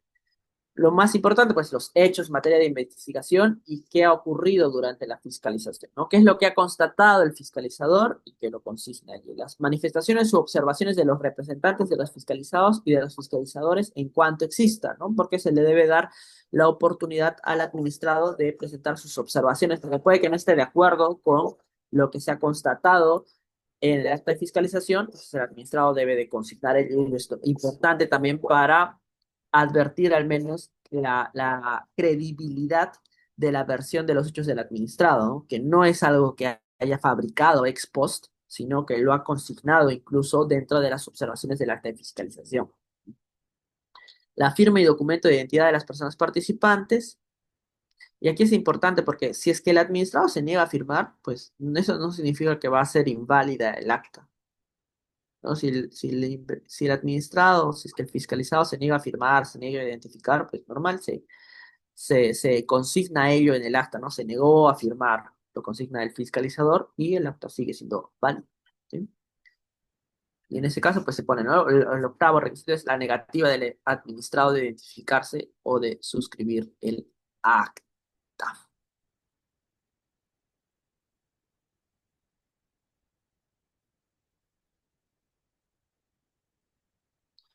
A ver, dice Wong, dice, un fiscalizador del Ministerio de la Producción realiza el levantamiento de acta en el desembarcadero A, también utilizando los campos de norma infringida y campo de observaciones del fiscalizado, haciendo un rayado en la impresión de los campos. Ah, ya, o sea, como que no hay, ¿no? Como que no hay observaciones, para completar más embarcaciones fiscalizadas sin infracción alguna. Ah, ya, es válida la declaración del acta. Realiza el levantamiento del acta también utilizando los campos de los nombres. Campos. Ah, ya, entiendo, entiendo, entiendo. Cuando se realiza una acción de fiscalización, lo común es utilizar un acta para cada hecho observado, para cada infracción advertida, ¿sí? Siempre y cuando, siempre y cuando no se advierta que existan tachones que quiebren la validez del acta, o que quiebren la presunción de validez del acta de que se está realizando una constatación efectiva del hecho, pues puede existir ese tipo de contravenciones a la normativa. Pero si es que en el acta se ha salido un poco del campo, por ejemplo, o ha ocupado parte del campo porque precisamente el acta por su configuración no da pie o no da espacio para llenarlo en el acápite correspondiente, se tendría que hacer un análisis y una evaluación, pues, conforme a la buena fe procedimental, ¿no? Si es que no había espacio, pues se tendría que salir un poco y eso no afecta ningún tipo de validez del acta de fiscalización, ¿no? Igual, para estos casos siempre es bueno ver cada acta en concreto, porque por allí de repente se ha obviado algún campo o se ha llenado mal algún campo por esa mala formulación del acta, ¿no? A veces las actas de fiscalización impresas no permiten ello, ¿no? O dejan en observaciones muy poquito espacio, y eso también, pues, puede generar problemas en la práctica. Pero eso siempre se ve caso por caso, cada caso concreto. Bien, ahora veamos. Es necesario distinguir entre medidas de policía administrativa y sanciones administrativas, porque en la práctica ambas son consecuencias desfavorables para la persona cuando se comete una infracción administrativa. Por ejemplo, ¿no? Cuando ocurre una infracción y le cierran su negocio, le decomisan sus bienes, ¿no? Cuando pasan a aduanas y retienen sus bienes. Es una consecuencia desfavorable para la persona. Lo puede considerar incluso como una sanción, ¿no? Para los ojos del administrado, pues es una sanción. Pero técnicamente hablando hay que distinguir. Algunos son medidas de policía y otros son sanciones netamente administrativas. Las medidas de policía administrativa tienen por finalidad resarcir el daño o impedir que la infracción se siga cometiendo, desplegando sus efectos, ¿no? Por ejemplo, cuando no se permite el ingreso de medicamentos o de insumos o de bienes que pueden afectar el interés general. No, a veces se importan, por ejemplo, se pueden importar juguetes, pero si no cumple con la trazabilidad de los documentos, lo detienen en aduanas. ¿Para qué? Para impedir que la infracción se siga cometiendo.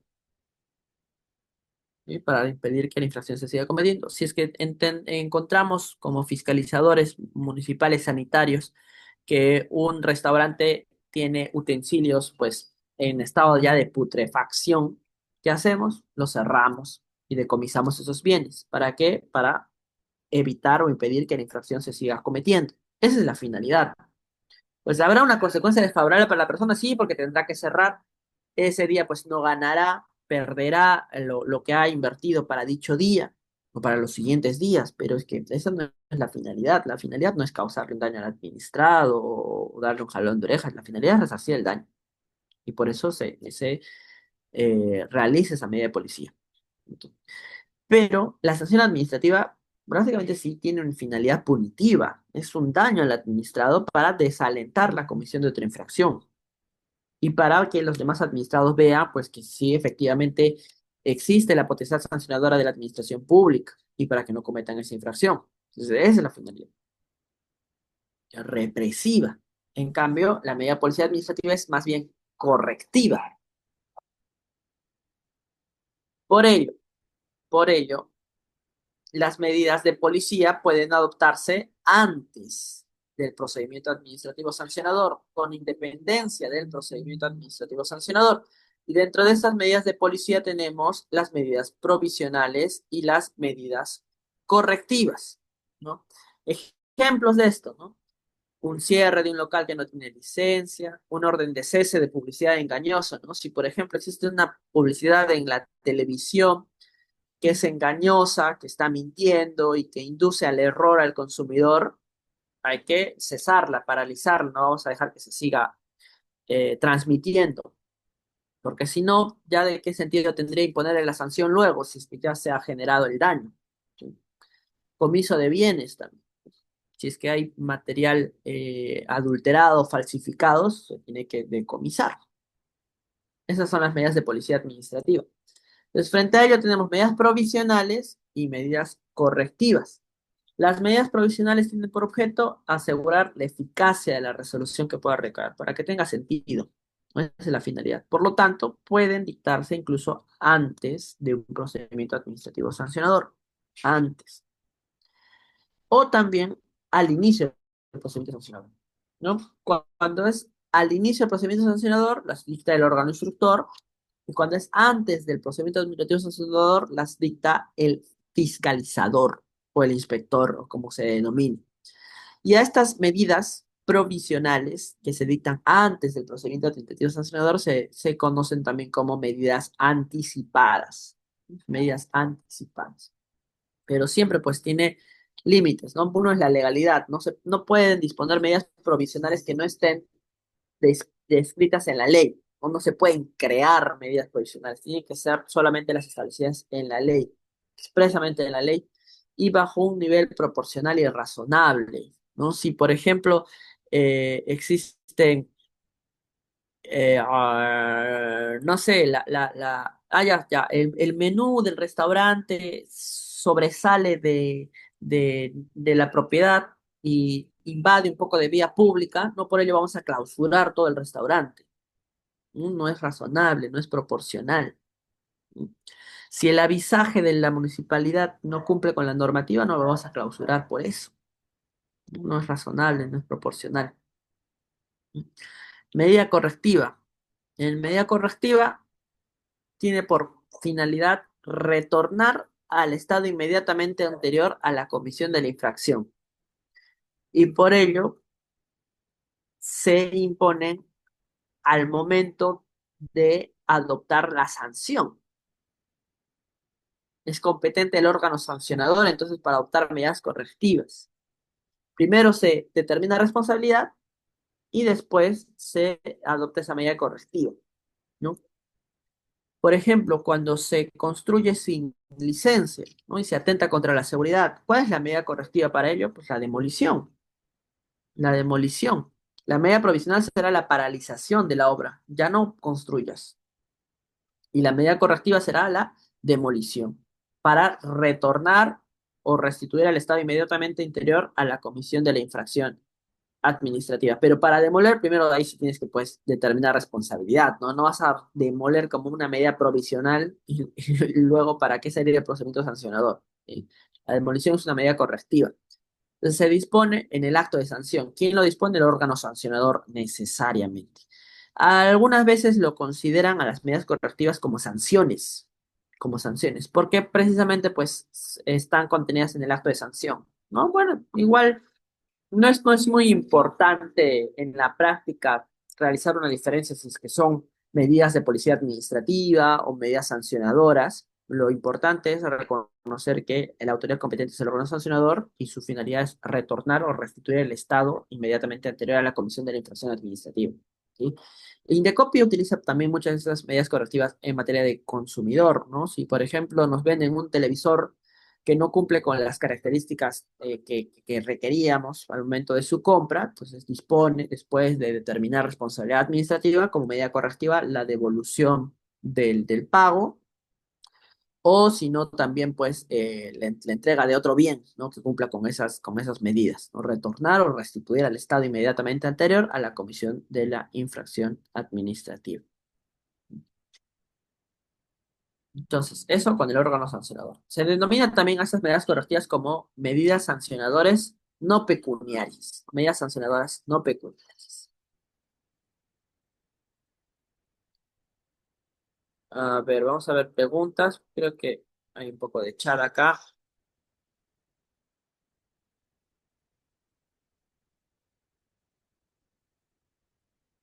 A ver, como órgano instructor de un PAS, puedo solicitar información a otras entidades. Ah, ya, ¿ves? Eso es por... Bien, continuamos. Muchas gracias. A ver, estamos diciendo que las medidas de policía administrativa se diferencian de las medidas sancionadoras, ¿no? Las medidas de policía administrativa, dentro de las medidas provisionales, medidas correctivas, forman parte de la fiscalización administrativa. No obstante, eh, a veces las medidas correctivas se consideran como medidas sancionadoras no pecuniarias. A veces lo vamos a encontrar de esa forma, ¿sí? Y dentro de las medidas provisionales también tenemos a las medidas anticipadas, dependiendo del momento en el que éstas se adoptan. Si es que es antes del procedimiento sancionador, se denominan como medidas anticipadas. Y si es que es en el inicio del procedimiento sancionador, se denominan como medidas provisionales propiamente dichas, diferenciándole estas de las medidas que se adoptan en la sanción, o con la sanción, mejor dicho, que llevan por nombre medidas correctivas y por lo tanto va a depender pues quién es la autoridad competente, ¿no? Antes del inicio del PAD, el fiscalizador, al inicio del PAD, el PAS, el órgano instructor y al finalizar el PAS, el que va a adoptar medidas correctivas es el órgano sancionador. ¿No?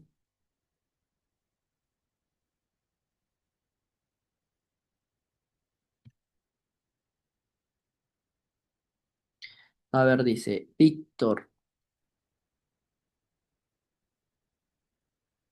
¿Es válido o proporcional cerrar por no contar con licencia de funcionamiento? Sí, sí es válido, es legal. ¿Y clausurar por excederse del horario establecido en la licencia de funcionamiento? Sí, sí, sí, sí.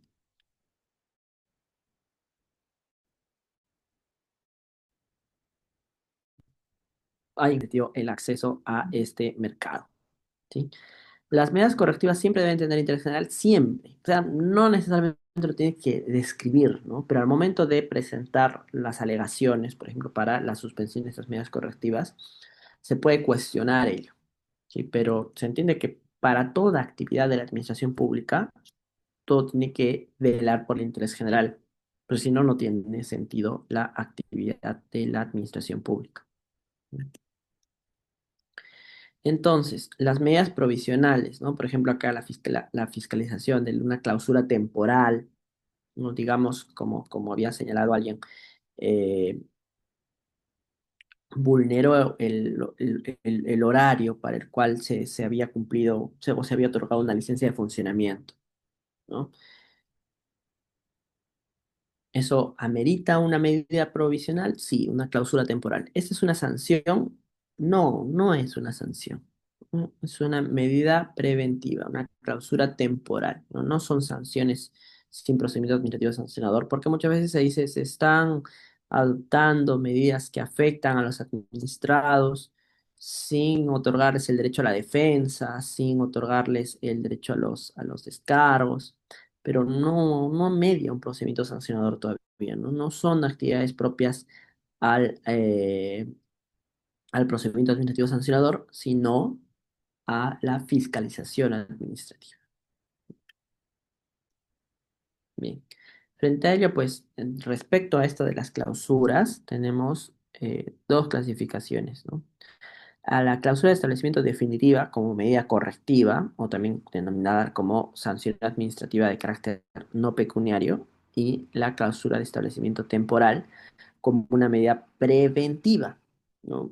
¿Qué hacemos si es que se está infringiendo normativa que afecta al interés general, que afecta a la sociedad y se amerita una acción inmediata? Entonces tenemos que hacer una clausura temporal, ¿no? Una clausura temporal como una medida preventiva y ya se tramitará el procedimiento sancionador y se determinará si es que la clausura pues es la medida definitiva que hay que tomar, ¿sí? Entonces, esta clausura de establecimientos puede ser tanto una medida preventiva o una definitiva, dependiendo de su carácter temporal.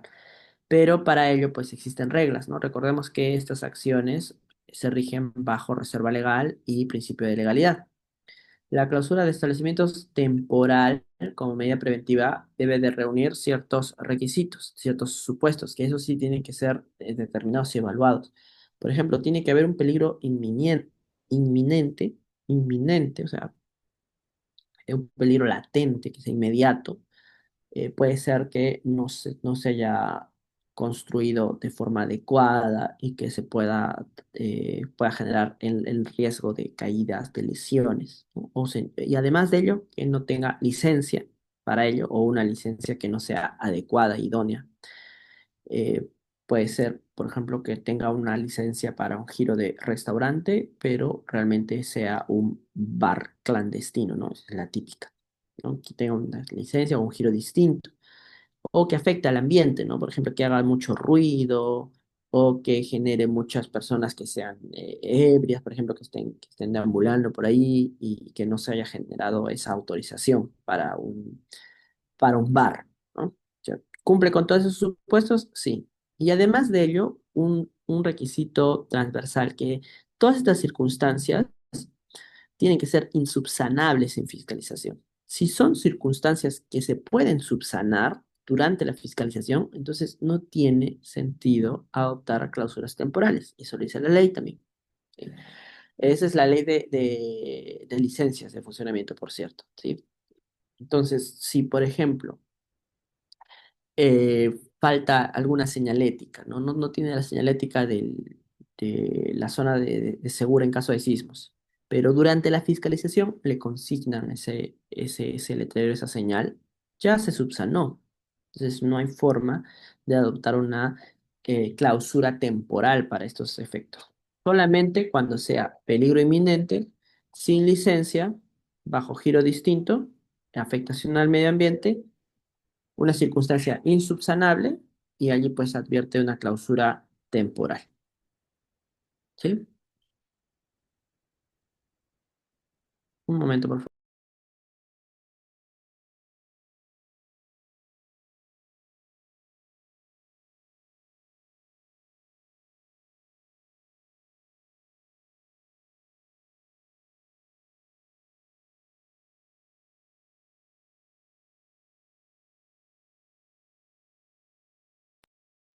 Bien.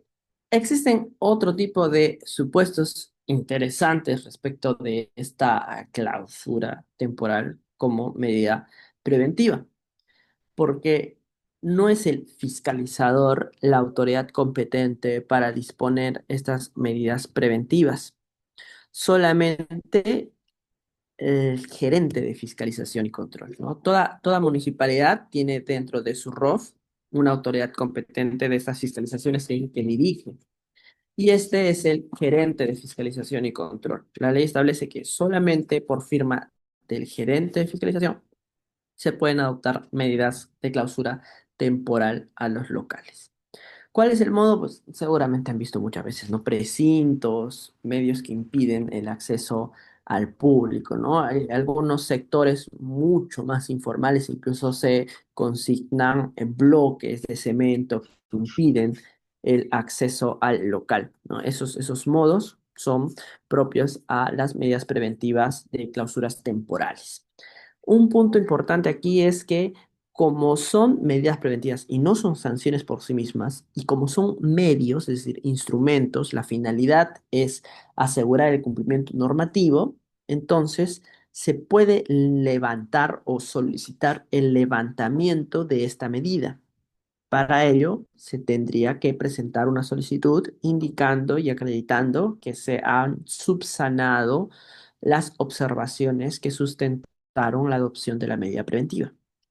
¿No? Digamos, si han levantado eh, perdón, han impuesto la medida preventiva porque no cumplía con las medidas de seguridad por falta de precintos, por falta de avisos dentro de las locaciones, entonces al día siguiente se presenta un escrito de subsanación y se dice que se han levantado las observaciones, ya está todo conforme a ley, se adjuntan fotografías o incluso se adjuntan videos para que la autoridad administrativa, la gerencia de fiscalización de la municipalidad, pueda levantar esta medida. Y aquí un punto importante para los administrados, conforme a la buena fe procedimental, a veces un poco se abusa de esto, ¿no? Los administrados abusan de esto, es que el levantamiento se puede dar de pleno derecho si es que a las 48 horas de presentado la solicitud, la administración pública no notifica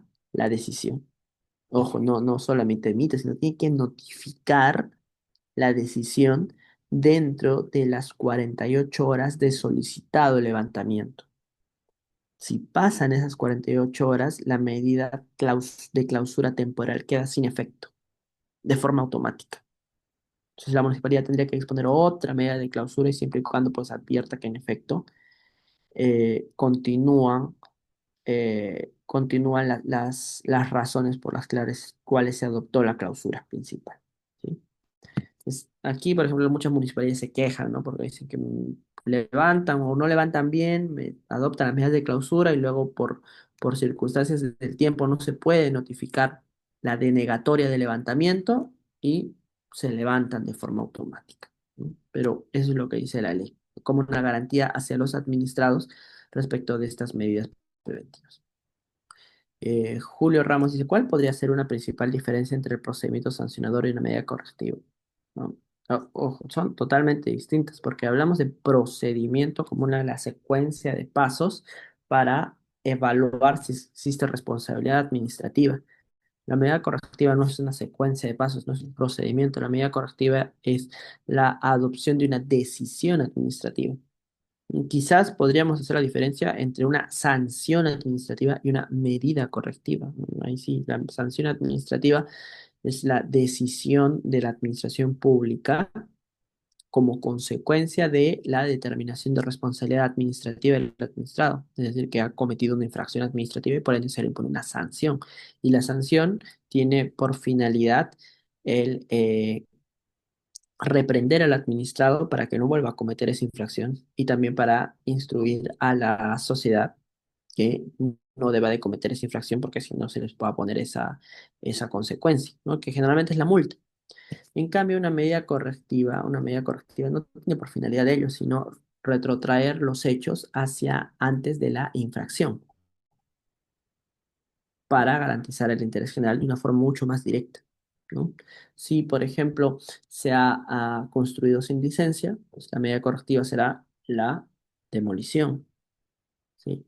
Si es que se ha incurrido en una infracción de tránsito, por ejemplo, la medida correctiva podrá ser la retención de la licencia, ¿sí? Para corregir esa conducta, esa indebida conducta, ¿sí? Independientemente de la multa que pueda generar.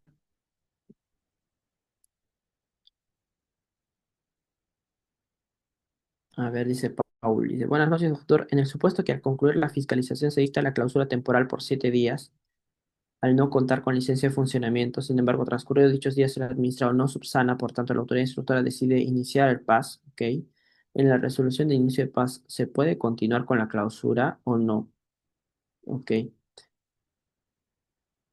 No se puede imponer una sanción por los mismos motivos que dieron origen. Pero es que la clausura temporal no era una sanción, ¿no? Por eso es importante entender estas figuras.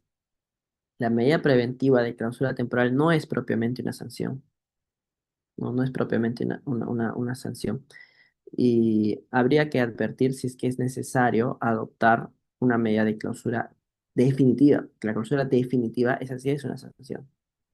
Si no tiene licencia de funcionamiento, independientemente de la normativa, ¿no? Independientemente de la normativa, pensemos, si yo como ciudadano, para poner un negocio, tengo que tener una licencia de funcionamiento, ¿sí? Y si me ponen una clausura temporal de 7 días, no significa que después de los 7 días pasados, eso ya tengo mi licencia y no me puedan poner una licencia definitiva, si al final de cuentas nunca tuve la licencia. No, no tendría lógica. No tiene lógica. Entonces, diferenciamos la clausura temporal de la clausura definitiva y la de clausura definitiva sí constituye una sanción no pecuniaria.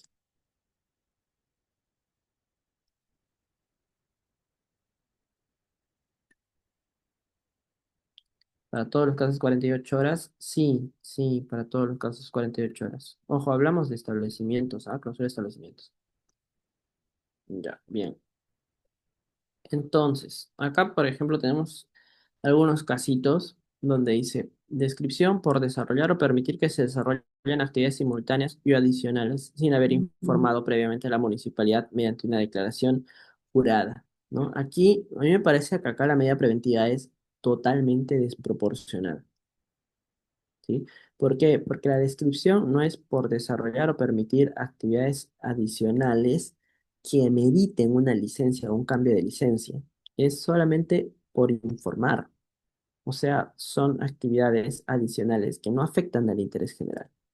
Pero, por ejemplo, desde la ordenanza municipal de la Municipalidad de Lima, se ha indicado como medida preventiva la clausura hasta que se regularice la conducta. ¿Qué tiene que hacer aquí para eh, que se levante la medida preventiva? Pues informar, ¿no? Digamos, si es que aumenta su giro o que es una actividad simultánea o adicional, digamos, un servicio de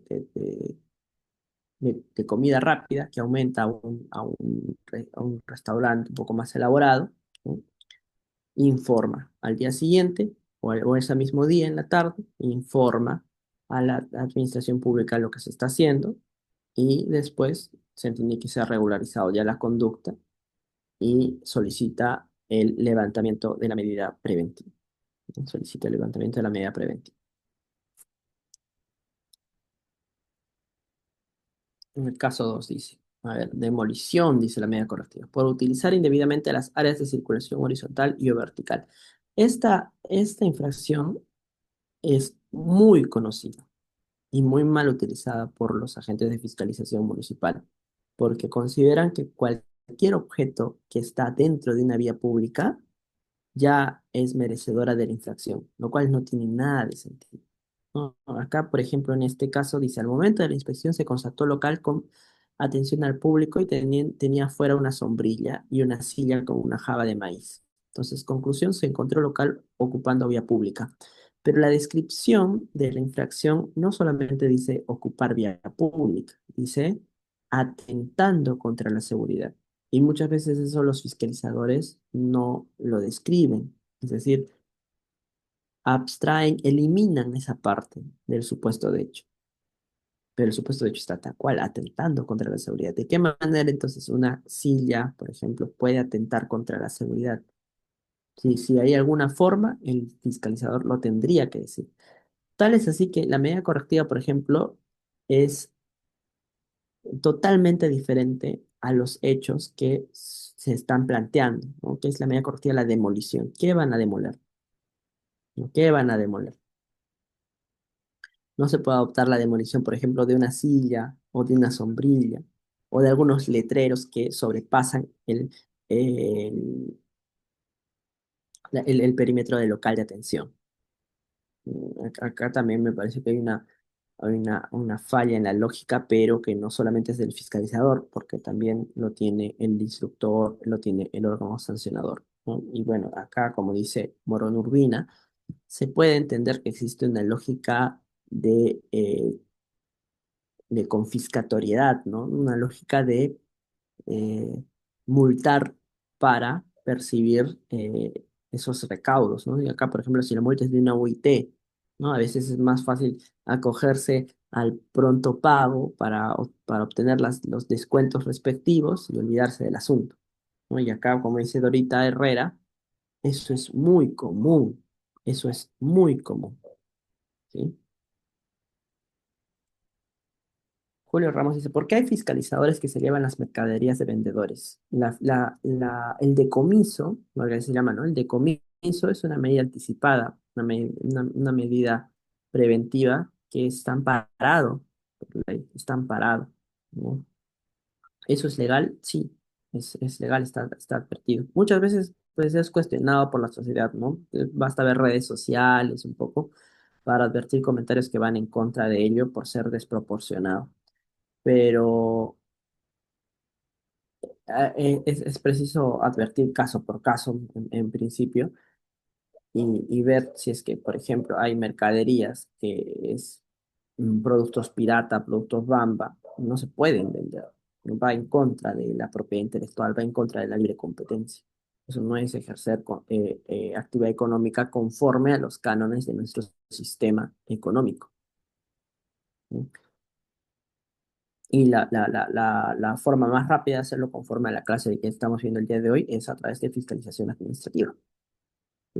Bueno, esa sería la explicación. No puede haber controversia, porque de hecho que la hay, pero la ley está establecida así, ¿no? Y el decomiso es una de las actividades de fiscalización administrativa propias a las medidas anticipadas, ¿no? Medidas preventivas que disponen los fiscalizadores. Sí es legal, sí es legal.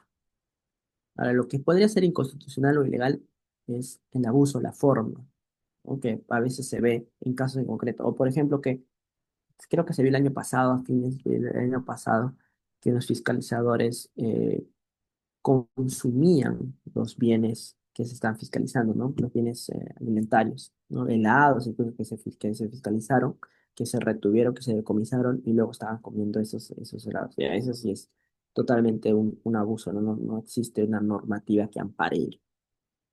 Pero el propio hecho de decomisar bienes es un acto legal propio de la administración pública. Bien, y finalizando, acá también tenemos otro ejemplo de demolición sin contar con la licencia de autorización municipal. Y acá estábamos hablando de lo que dijimos sobre el carácter técnico que tiene que tener la fiscalización, ¿no? Porque acá dice, por ejemplo, se constató trabajos de demolición en ejecución de un ambiente en un área aproximada de 18 metros cuadrados, ¿no? Toda figura de aproximados, o me parece, puede ser, que no sean objetivos ni técnicos, no, no cumple con los estándares de una fiscalización. No se puede decir, por ejemplo, que el área aproximada de demolición es de 18 metros cuadrados. Tiene que ser exacto, ¿no? Y más aún, esto se advierte que al fiscalizador no le consta, ¿no? Solamente eh, advirtió desde lejos, visualizó y dio un área tentativa, lo cual no corresponde a la fiscalización porque tiene que medir, no tiene que hacer una inspección técnica objetiva al respecto, ¿sí? Bien, entonces con eso terminamos. ¿Se puede imputar una multa? Sí, pero o sea, la multa como sanción, ojo, ¿ah? No estamos hablando de un acta de control, la multa. Después, cuando culmina el procedimiento administrativo sancionador, se impone una multa, ¿no? Y esa multa se puede impugnar. Para eso tiene 15 días hábiles. Bien, entonces con ello culminamos la sesión del día de hoy y ya nos vemos en la siguiente. Muchas gracias.